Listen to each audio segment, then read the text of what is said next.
Okay, hey everybody, we're going to try this again. So anyway, welcome to the RoxAnne Lava Monday mission. I'm sorry I had to miss last week. I'm not sure what's going on right now, but we seem to be having a little bit of technical difficulty.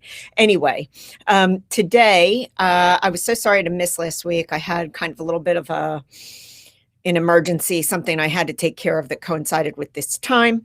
So this time, what I am doing is I am working on one of my sandals that I'm going to use in this new format that focuses on sustainability.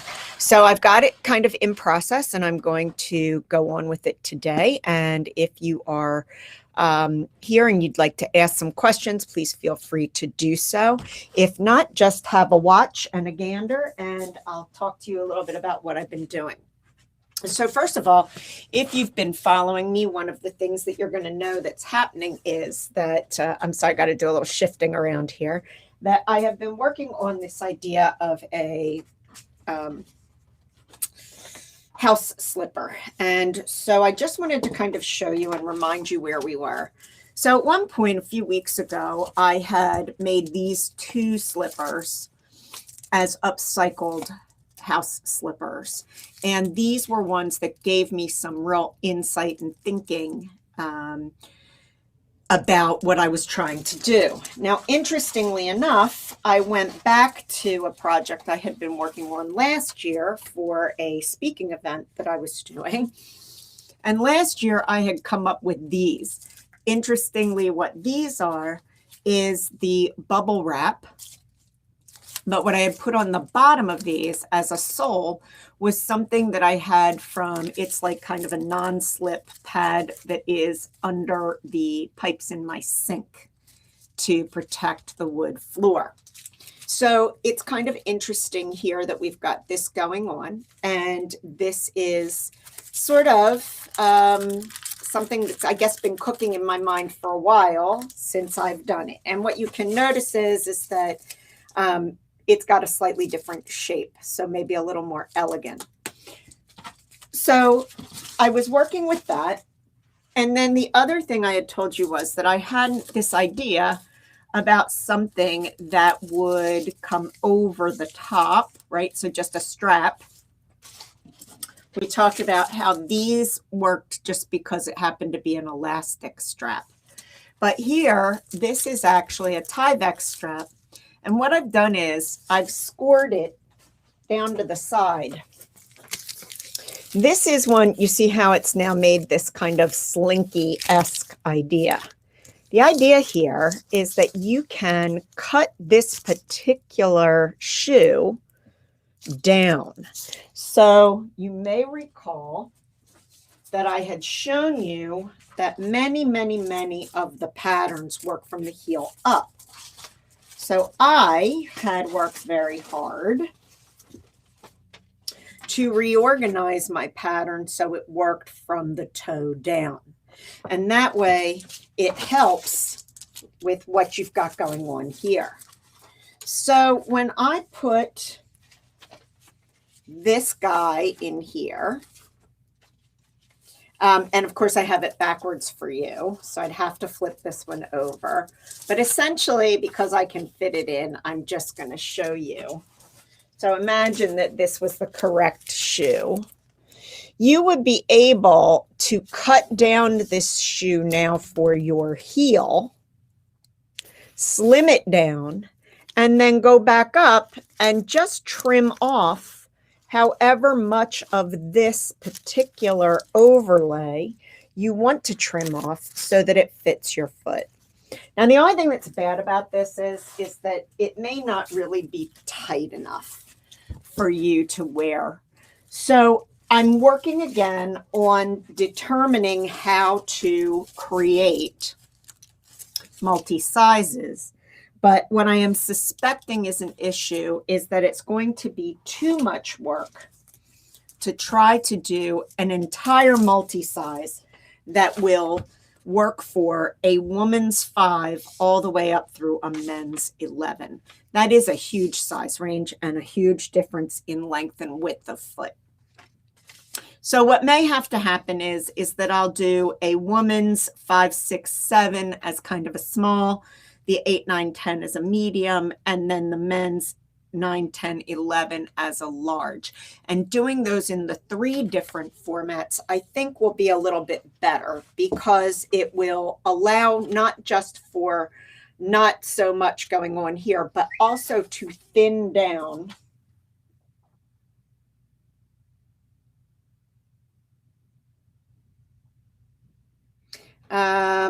thanks, Neil says I'm streaming. I don't know. We've got stuff going on. But anyway, here we go. I don't know what's happening. We've had some technical difficulties today. So anyway, I will be going down to and trying each of these in the 3 size range so that really when I'm cutting this guy down, I'm not going to have to cut him down more than this much to get that large. And so that's not going to be too big a deal.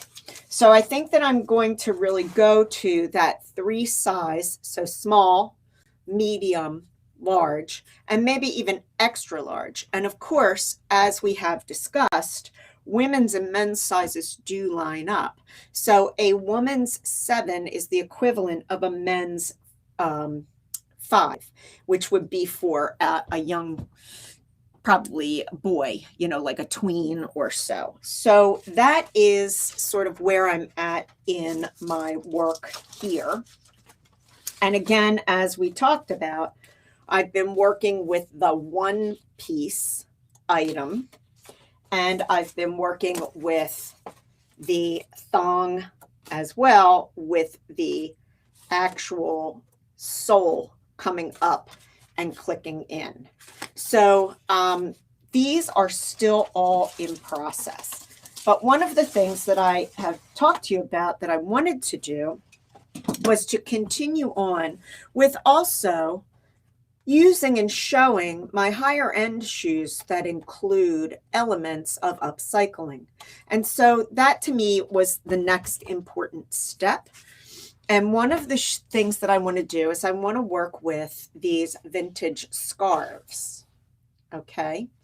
So I had used this particular one for a different pair of shoes. And yes, I could just use this, I believe, you know, as one where I'm going to tie it. And that's kind of the idea here. However, I'm not sure if that's really the best idea, but I think it is probably the one that I'm going to use at the moment and test at the moment. So while I was getting ready for you guys, I was making an insole and an outsole for you. So I'm just going to clear and continue on with that.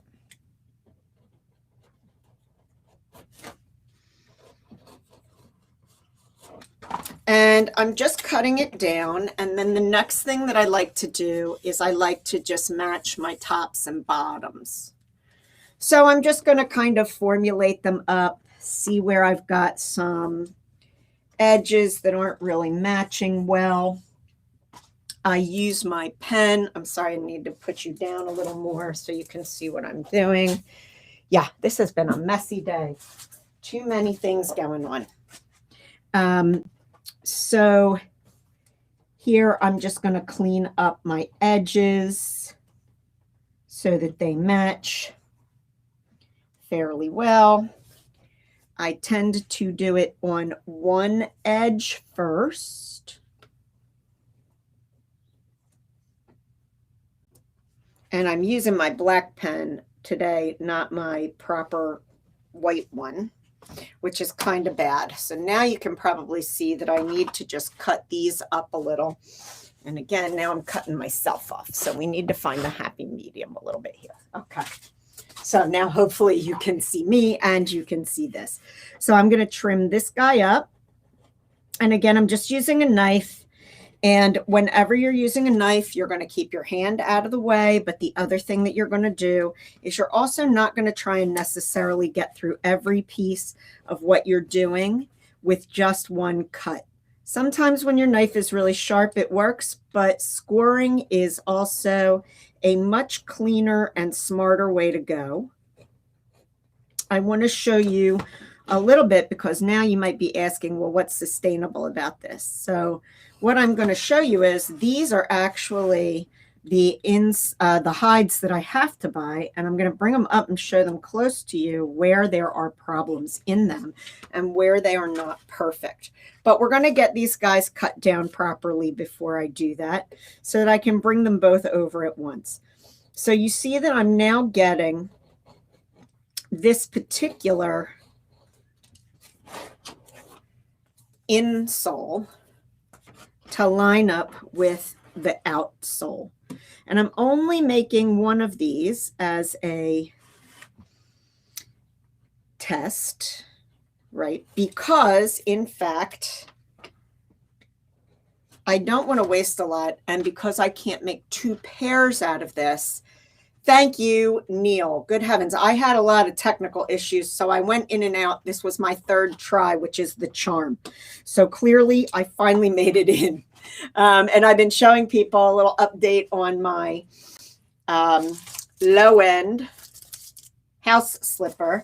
And now what we're working on is I'm working on one that's going to take and upcycle a silk scarf that has seen better days into a sandal so that it is something that I could show and take orders on when I'm premiering my new model at the farmer's market.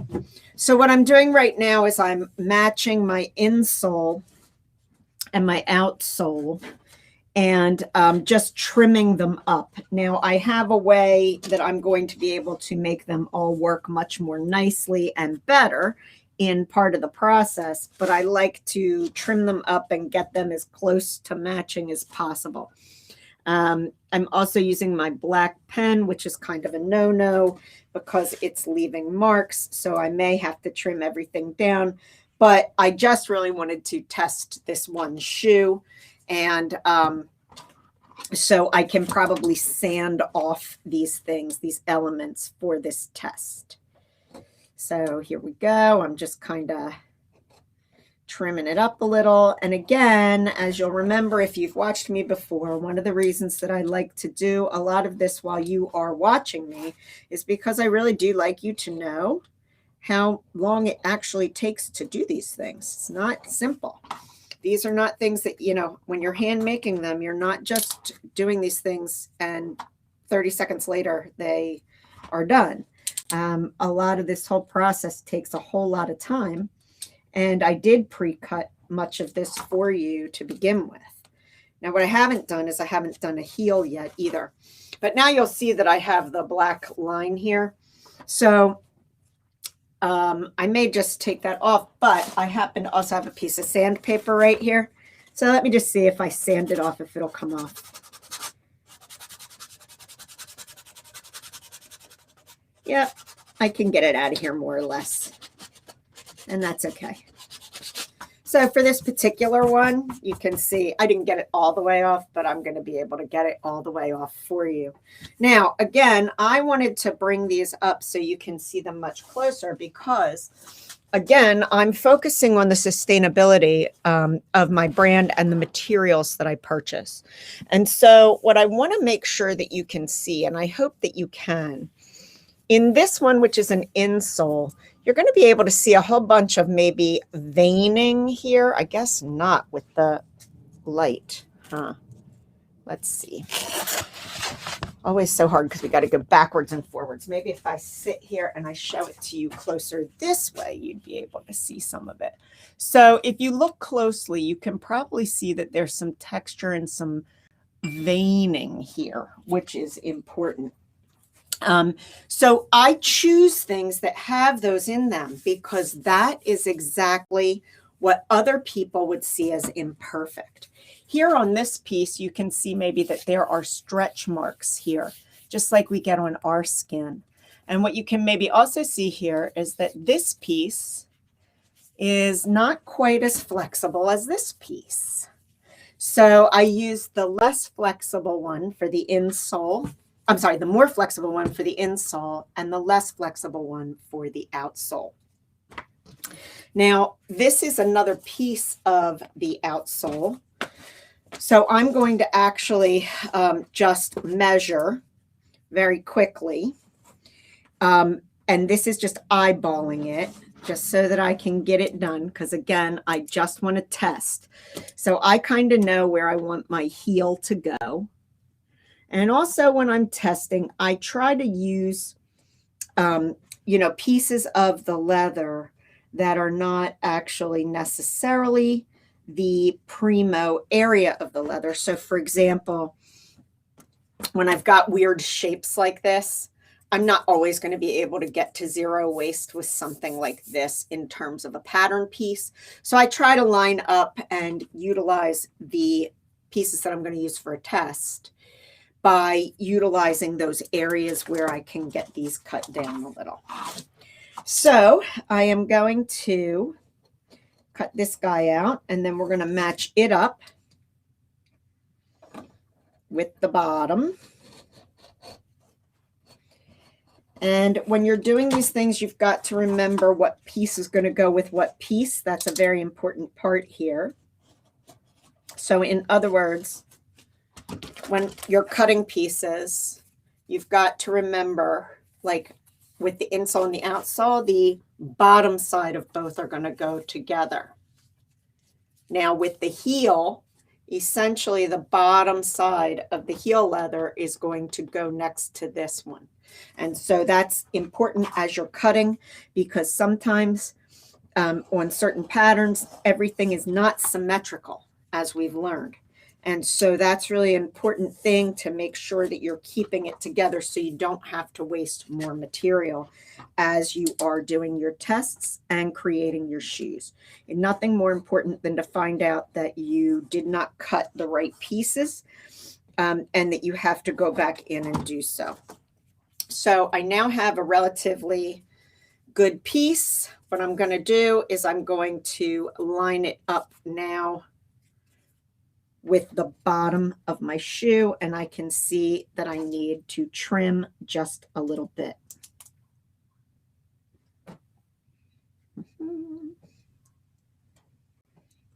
Not too much. Okay, so here we go. Now, essentially, I have all of the pieces made for the insole. Okay, insole, outsole, and heel. So this is really just a process of gluing things together. Now what I have to do, though, is I have to figure out what I'm going to do with this guy. So at this point, I am going to use fabric scissors, especially because this is a silk. It is very fine. And so I want to make sure that I'm not using something that is too big with it.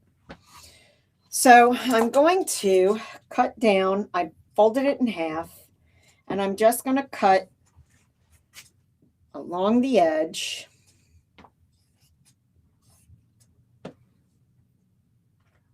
So I can essentially get a couple pieces. And I'm going to take where I went from before. I'm going to fold that over. And the reason that I'm doing that, and I'm going to show you in a second, is because I want to take advantage of the existing hem that is on the scarf edge. Whew. Okay, so for example, I need these to be ties, but I want to make sure that I'm already using these rolled edge stitches, hems, because I don't want to have to do another rolled edge. Okay, again, when we're thinking about these things, it's important to understand that if I have to then take time to do more of a rolled edge myself, all of a sudden that is a fairly, it's not complex, but it takes a lot of dexterity to do it and do it well. So if I have to do that again, it adds time to what I have to do. And as we know, as we're pricing things, when we're adding time, we're adding to the cost of our particular product. So essentially, what I want to do now is figure out what I'm going to do here. So let me float you down again for a second. And let's just take a look here for just a minute. Who do I have here? That's a really big one. I'll be right back. I forgot to bring my last out. So just hold on one sec, guys. I'm going to just grab it. I got to see where it is.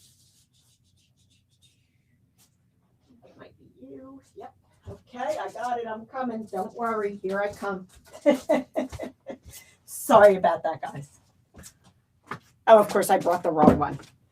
It's one of those days. I'm having a bit of a scattery moment. Sorry about it. And here, I'll be right back. Here we go. I should have just, no. Huh. Oh, here. That's why. Got it. Okay. Here we go. So this is the one that I often use for these types of sandals and these types of things. And it's a 7.5. My last is a 7.5.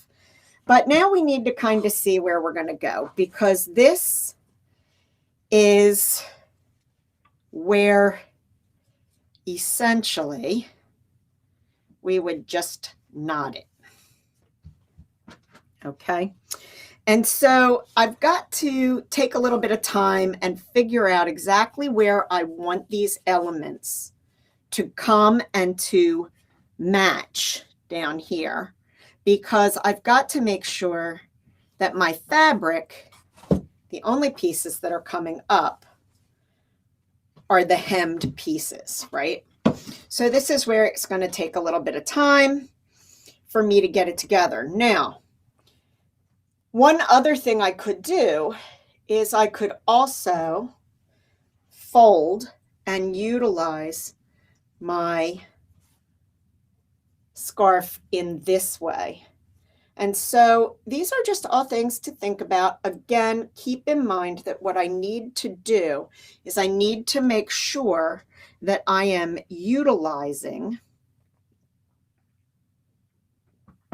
my rolled hems already.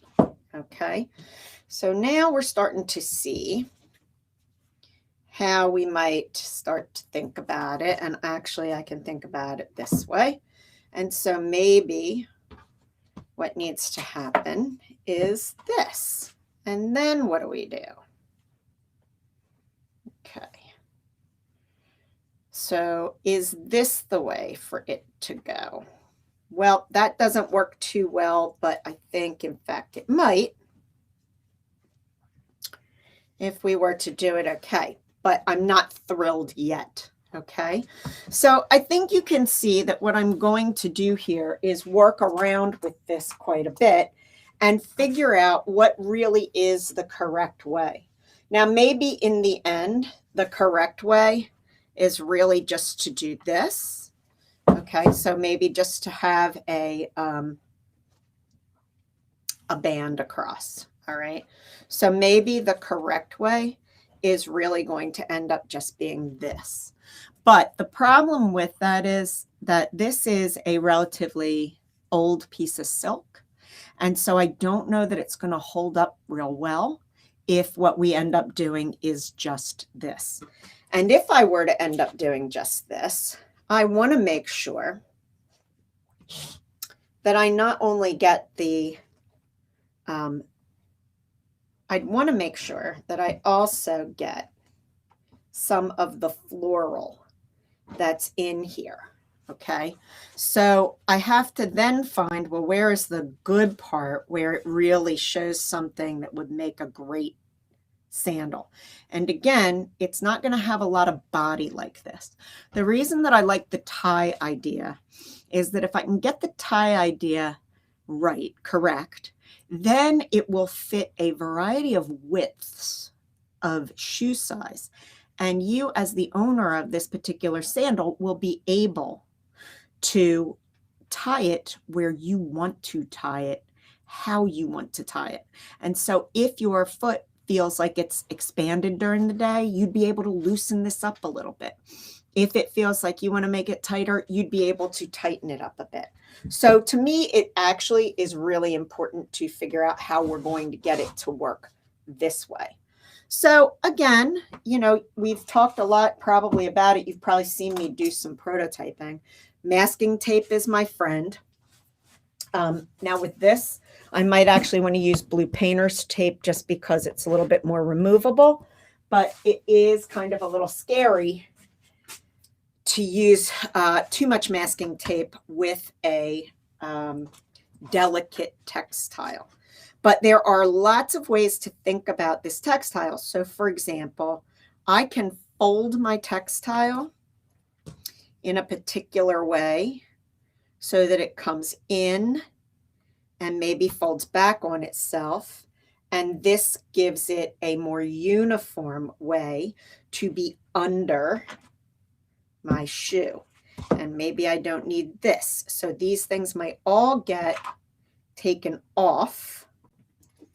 But if I do this with both sides, then all of a sudden, perhaps I've gotten what I want to do.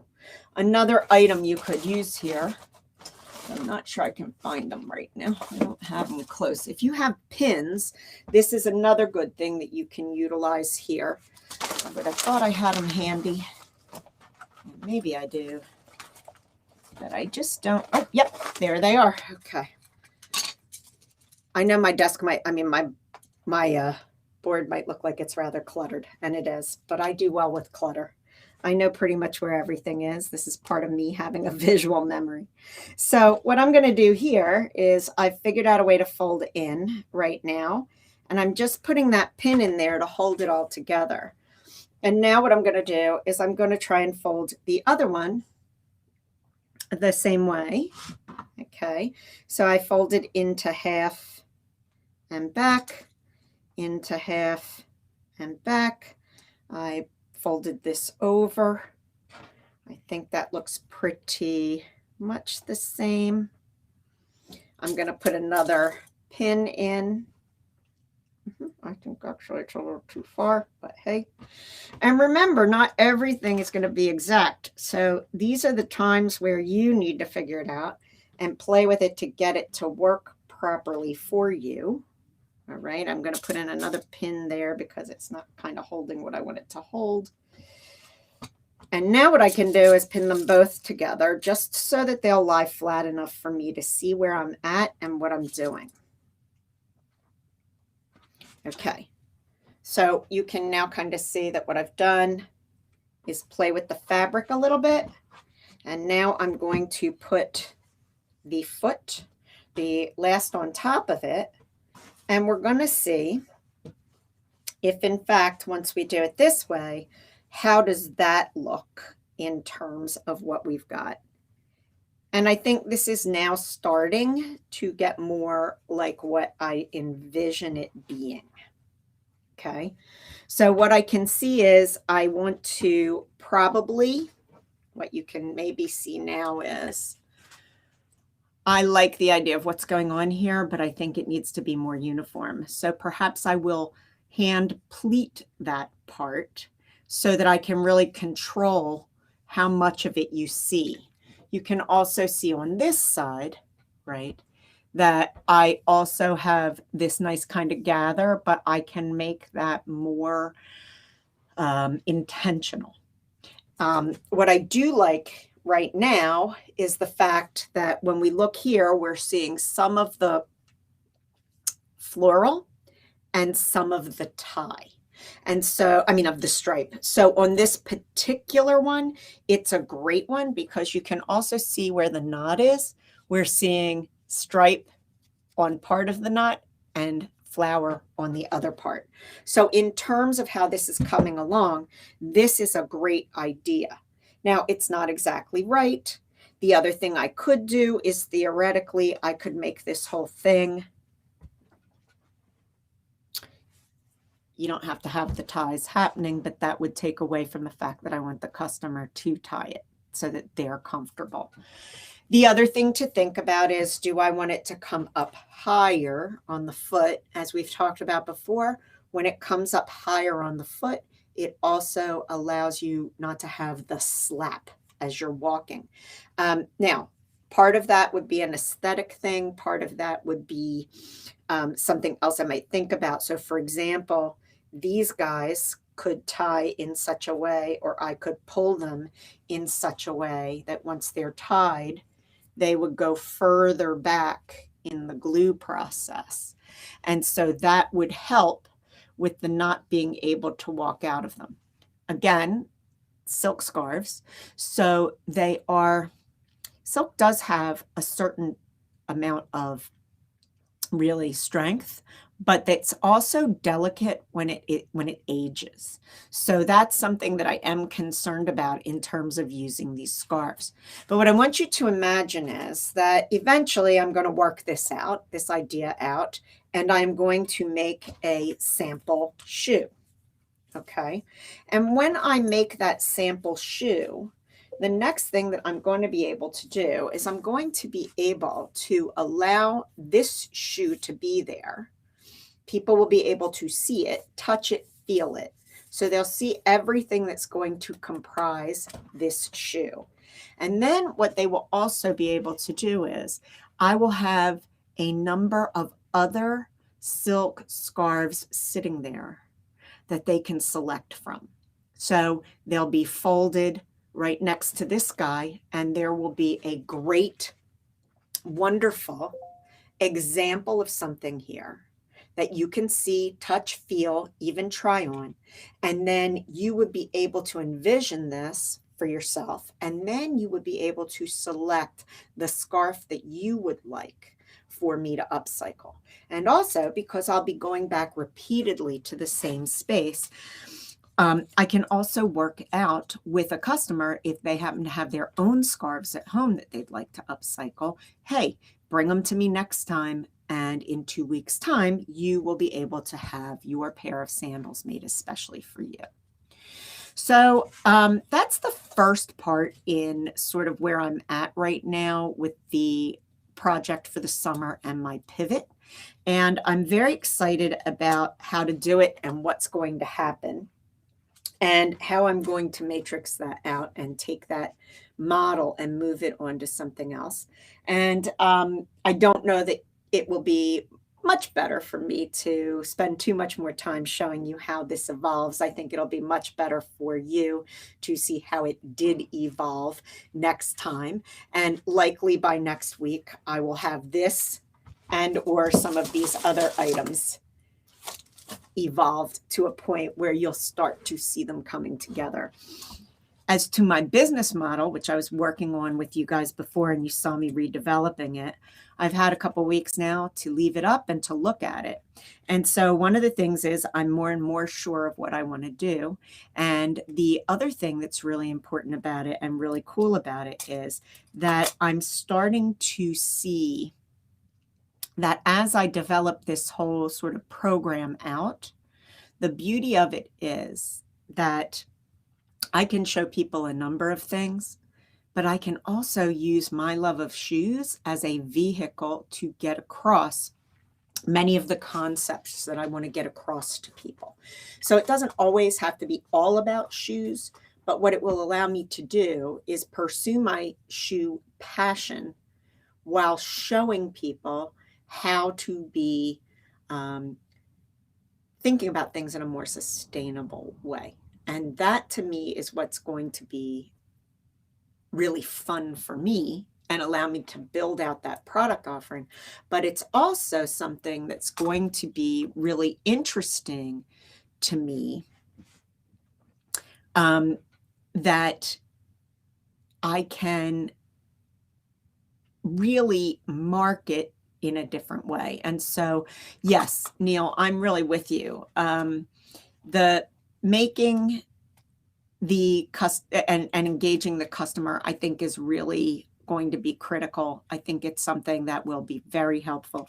And the other thing that I think is going to be really helpful is that The audience will be people who are interested in this, but may not necessarily have been interested in finding me as a shoemaker because I'm not big enough to shout above everybody else in the world.